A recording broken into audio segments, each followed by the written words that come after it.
Sabato 31 maggio, Sant'Angela. È il 151esimo giorno dall'inizio dell'anno, ne mancano 214 alla fine. Il sole sorge alle 5:26, tramonta alle 20:51. La luna si leva alle 7:54, tramonta alle 22:48.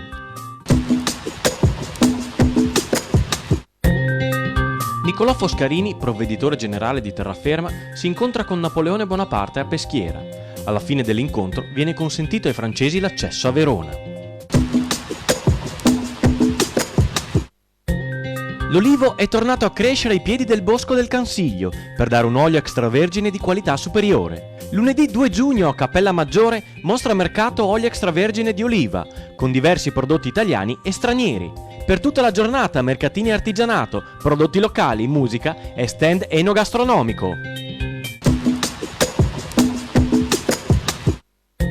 L'associazione Albaredo Insieme vi aspetta al 10° Peak Party ad Albaredo di Vedelago. Fino all'8 giugno agli impianti sportivi e ai campi, sport, musica, divertimento e gastronomia. Tutte le sere piatti a base di maiale, dalla porchetta al churrasco. Il 6 giugno, da non perdere, il leggendario chitarrista di Luciano Ligabue.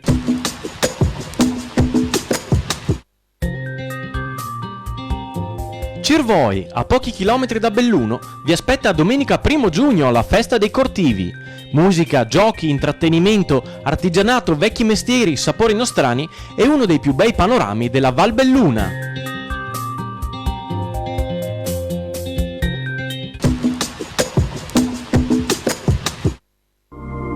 Le previsioni per domani.